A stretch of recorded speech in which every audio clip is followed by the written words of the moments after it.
Hello everyone, कैसे हैं आप लोग। तो लीगल एंड प्रोफेशनल एथिक्स का यह नेक्स्ट पार्ट है, पार्ट सेकंड है। अगर आपने पार्ट 1 नहीं देखा है तो उसकी लिंक मैं डिस्क्रिप्शन बॉक्स में दे दूंगा, आप वहाँ जाके देख लीजिएगा। पार्ट 1 में भी मैंने मोस्ट इंपॉर्टेंट क्वेश्चंस को कवर कराया और ये पार्ट 2 है। आज भी मैं मोस्ट इंपॉर्टेंट क्वेश्चन को कवर करूँगा जो आपके LLB और BA LLB के एग्जाम्स में पूछे जाते हैं। ठीक है, तो वीडियो पूरा देखिएगा और सारे क्वेश्चन बहुत ही इंपॉर्टेंट है, ध्यान से देखिएगा और उसका स्क्रीनशॉट भी ले सकते हैं। आप स्क्रीनशॉट ले लीजिए और फिर उसको अच्छे से पढ़िए। ठीक है, तो चलिए शुरू करते हैं। तो पहला क्वेश्चन है, according to section 4 of the advocate act 1961, there shall be a bar council for the territory to which the act extend to be known as bar council of India. या option B, there shall be a bar council of for every district to which the act extend. या C, both A and B. या D, neither A और B. तो इसका correct option होगा option A, there shall be a bar council for the territory to which the act extend to be known as bar council of India. मतलब जहाँ तक advocate act लागू होता है उस टेरिटरी में एक बार काउंसिल होगी जिसे बार काउंसिल ऑफ इंडिया के नाम से जाना जाएगा। ठीक है, नेक्स्ट क्वेश्चन देखते हैं। Every bar council is a body corporate having perpetual succession and a common seal, competent to contract and to acquire and hold movable and immovable property, may sue and be sued, या all of the above। तो इसका correct option होगा option D, all of the above. तो जो bar council है वो एक निगमित निकाय होगा, ये दिया गया है एडवोकेट एक्ट 1961 के सेक्शन 5 में। ठीक है, तो आप सेक्शन भी याद रखिएगा, इसका सेक्शन 5 होगा। ठीक है, नेक्स्ट देखते हैं। The bar council of India consist of the following member, namely the attorney general of India ex officio, the solicitor general of India ex officio, one member elected by each state bar council from amongst its member, या all of the above. तो bar council of India में ये सभी member होंगे, तो इसका correct option होगा option D. ठीक है, देखते हैं नेक्स्ट क्वेश्चन देखते हैं। What are the general function of state bar council. तो स्टेट बार काउंसिल के क्या क्या फंक्शंस हैं, तो फंक्शंस जरूर याद रखिएगा। तो इसका पहला फंक्शन है to admit person as advocate on its roll and to prepare and maintain such roll, ये भी इसका फंक्शन है। और दूसरा है to entertain and determine cases of misconduct against advocate on its roll, to safeguard the right privilege and interest of advocate on its roll. तो ये सभी उसके फंक्शन है, तो इसका करेक्ट ऑप्शन होगा ऑप्शन डी। और जो स्टेट बार काउंसिल के फंक्शन है वो सेक्शन 6 में दिए गए हैं। ठीक है, एडवोकेट एक्ट 1961 के सेक्शन 6 में इसके फंक्शंस दिए गए हैं स्टेट बार काउंसिल के। ठीक है, नेक्स्ट देखते हैं। In which section of advocate act 1961 the bar council has to constitute disciplinary committee. तो डिसिप्लिनरी कमेटी किस सेक्शन में कॉन्स्टिट्यूट की गई है बार काउंसिल की, तो बार काउंसिल की डिसिप्लिनरी कमेटी सेक्शन 9 में कॉन्स्टिट्यूट की गई है। ठीक है, तो इसका करेक्ट ऑप्शन होगा ऑप्शन सी, सेक्शन 9। ठीक है, नेक्स्ट देखते हैं। What are the function of the bar council of India. Bar council of India के क्या फंक्शन है, अभी हम लोगों ने स्टेट बार काउंसिल की बात की थी, ये बार काउंसिल के। ठीक है, तो पहला to lay down the standard of professional conduct and etiquette for advocate, और ऑप्शन बी है to lay down the procedure to be followed by its disciplinary committee and the disciplinary committee of each state bar council, और to deal with and dispose of any matter arising under this act which may be refer to it by a state bar council. तो ये इसका correct option होगा option D, all the above. तो ये सभी function bar council of India के हैं। ठीक है, नेक्स्ट देखते हैं।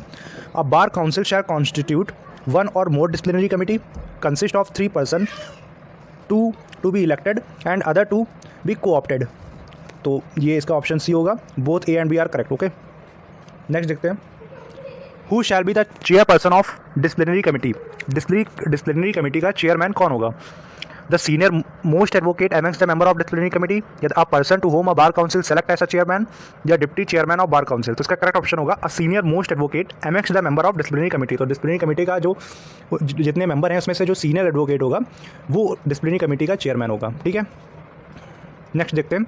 Every bar council shall constitute legal aid committee consisting of at least 5 member but maximum 9 member, या at least 3 member but maximum 9 member, या at least 5 member but maximum 7 member, या at least 3 member but maximum 7 member. तो इसका correct option होगा option A, at least 5 member but maximum 9 member. ठीक है, मतलब minimum 5 member और मैक्सिमम 9 मेंबर। और जो लीगल एड कमेटी है वो कॉन्स्टिट्यूट की गई है under section 9A of advocate act 1961। ठीक है, नेक्स्ट देखते हैं। Which section of advocate act 1961 provide for punishment of advocate for misconduct. तो पनिशमेंट दी गई है सेक्शन 35 में, तो इसका करेक्ट ऑप्शन होगा ऑप्शन बी। नेक्स्ट देखते हैं। Which section of advocate act 1961 provide for disciplinary power of bar council of India.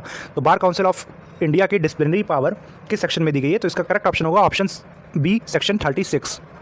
Next देखते हैं। नेक्स्ट क्वेश्चन देखते हैं।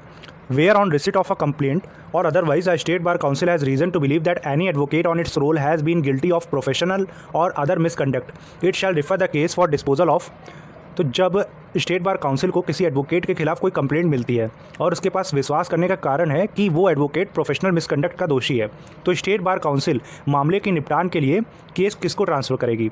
स्टैंडिंग कमेटी को, डिसिप्लिनरी कमेटी को, लीगल एड कमेटी को, या नन ऑफ द अबव? तो इसका करेक्ट ऑप्शन होगा ऑप्शन बी, डिसिप्लिनरी कमेटी को। ठीक है, नेक्स्ट देखते हैं।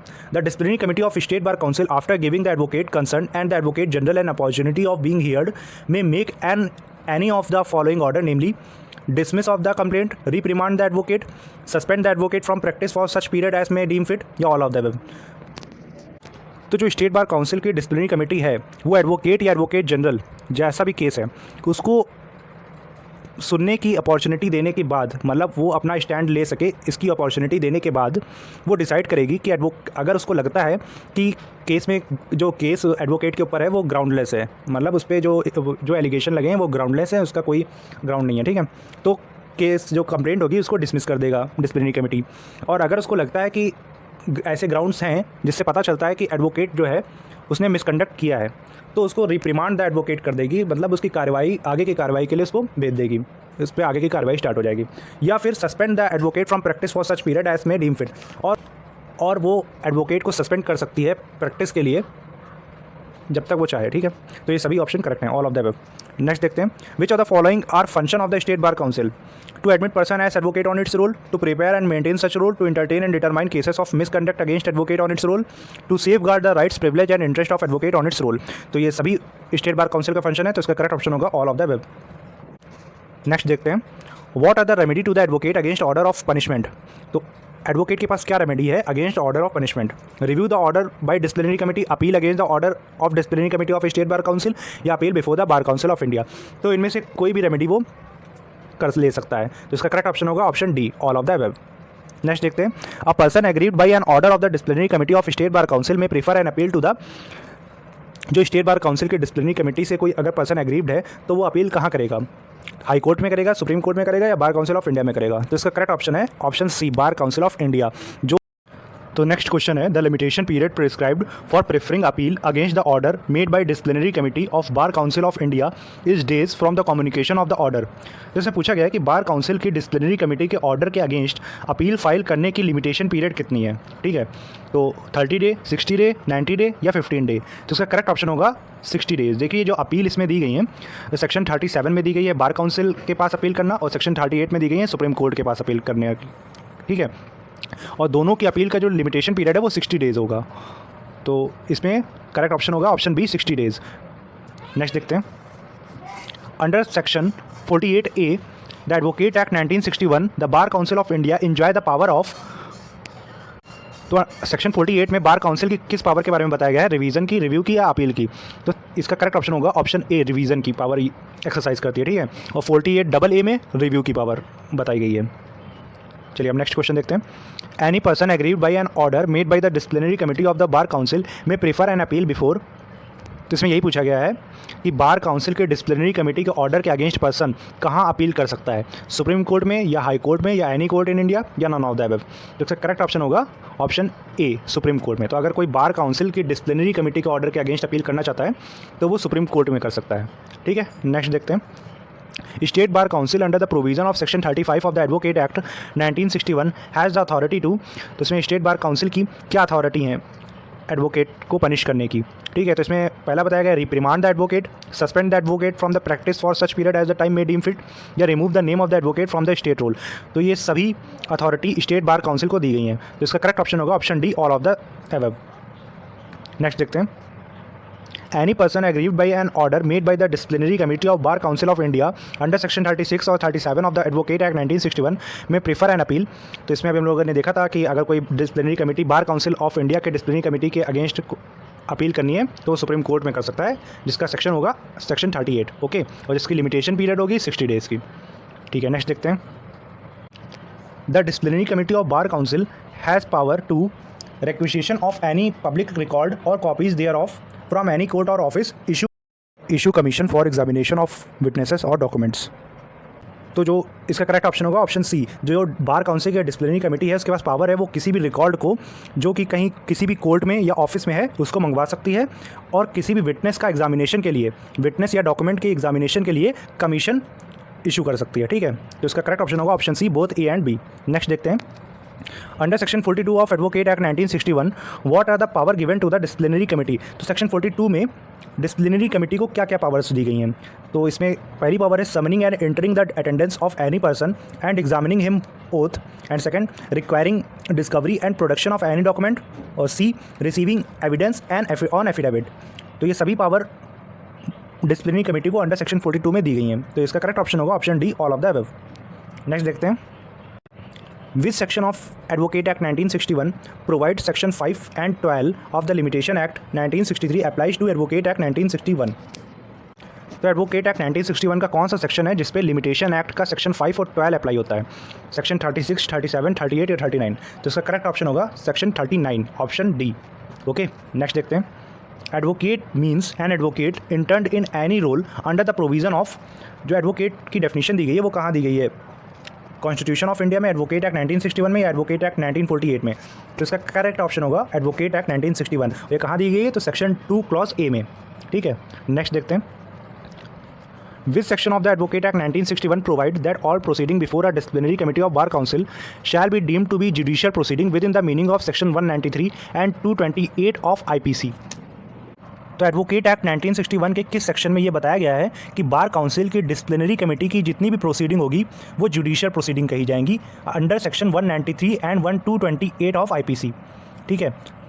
तो इसका करेक्ट ऑप्शन होगा option B, section 42 sub clause 2, ठीक है। जितने भी सेक्शन मैं करवा रहा हूँ ज़रूर आप देख लीजिएगा अच्छे से, और जितने भी क्वेश्चन मैं यहाँ करवा रहा हूँ सभी मोस्ट इंपॉर्टेंट क्वेश्चन है, तो आप इनका जरूर देख के जाइएगा, आपका एग्जाम बहुत अच्छा होएगा अगर आपने सारे ये याद कर लिए, ठीक है। नेक्स्ट क्वेश्चन देखते हैं, in which section of advocate act 1961 the term advocate is defined. तो एडवोकेट कहाँ डिफाइन किया गया है, जैसा कि अभी हमने पहले बताया था सेक्शन 2 क्लॉज ए में, ठीक है। एडवोकेट की डेफिनेशन सेक्शन 2 क्लॉज ए में दी गई है कि any advocate means an advocate entered in any roll under this provision, ठीक है। नेक्स्ट देखते हैं, an advocate is expected to act with utmost sincerity and respect in all professional function. An advocate should be diligent and his conduct should also be diligent and should conform to the requirement of the law by which an advocate play a vital role in the prevention of society and justice system. तो इसमें पूछा गया कि किस case में ये कहा गया है कि एक वकील से अत्यंत ईमानदारी और सम्मान के साथ कार्य करने की अपेक्षा की जाती है और उसे कानून के अनुसार कार्य करना चाहिए, और एक वकील न्याय व्यवस्था में बहुत ही महत्वपूर्ण भूमिका निभाता है। तो ये किस केस में कहा गया है, तो आप जहाँ देखिएगा ये लिखा हुआ है utmost sincerity and respect and prevention of society and justice system and an advocate play a vital role in the prevention of society and justice system. अगर ये आए क्वेश्चन में तो आप इसमें option C OP Sharma versus high court of Punjab and Haryana पे tick कर दीजिएगा। ये इसका, तो आप जो इसका हाईलाइटेड टर्म है वो देख लीजिए कि किस केस में बोला गया कि एक एडवोकेट से ये अपेक्षा की जाती है कि वो अत्यंत ईमानदारी और सम्मान के साथ कार्य करने की करे, ठीक है। Expected to act with utmost sincerity and respect. तो ये आप लाइन देखिएगा, और ये आप इंपॉर्टेंट केस लॉ है OP Sharma versus high court of Punjab, ठीक है। तो इस पर टिक कर दीजिएगा। तो इसका करेक्ट ऑप्शन होगा ऑप्शन सी। नेक्स्ट देखते हैं, section dash of the advocate act 1961 makes it clear that advocate are the only recognised class of person who are entitled to practise law.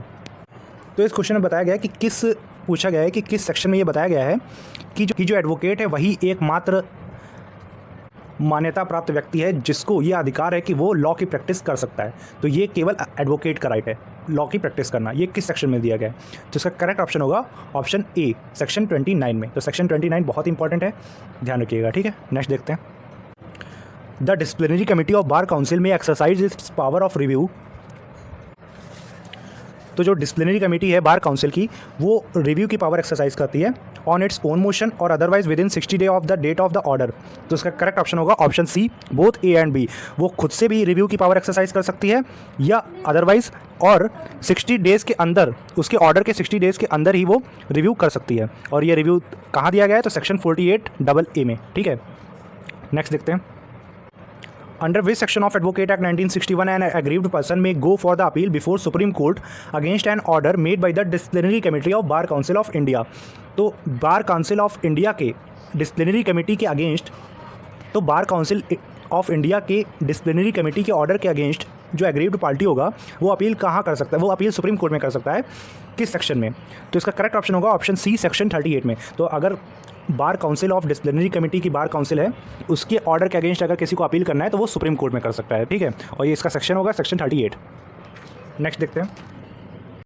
The bar council of India में review any order passed by it either suo motu or otherwise, review within 60 days of the date of order, या all of the above। तो इसका correct option होगा all of the above. तो ये सभी power bar council of India की हैं कि वो अपने ऑर्डर को रिव्यू भी कर सकता है, और वो रिव्यू स्यू मोटो भी कर सकता है, स्वेच्छा से भी कर सकता है, या अदरवाइज भी कर सकता है ऑन एप्लीकेशन पे, और रिव्यू जो होगी वो 60 डे के अंदर करेगा, ठीक है। तो आज के लिए इतने ही रखते हैं, बाकी देखेंगे नेक्स्ट पार्ट में। और अगर वीडियो अच्छी लगी तो वीडियो को लाइक कर लीजिएगा, और आप लोगों ने अभी तक चैनल ना सब्सक्राइब किया हो तो प्लीज़ उसको सब्सक्राइब कर लीजिए नेक्स्ट पार्ट में। और आप जिस पे भी ऑब्जेक्टिव चाहते हो आप बताइएगा, मैं उस पर अपलोड कर दूँगा। Thank you.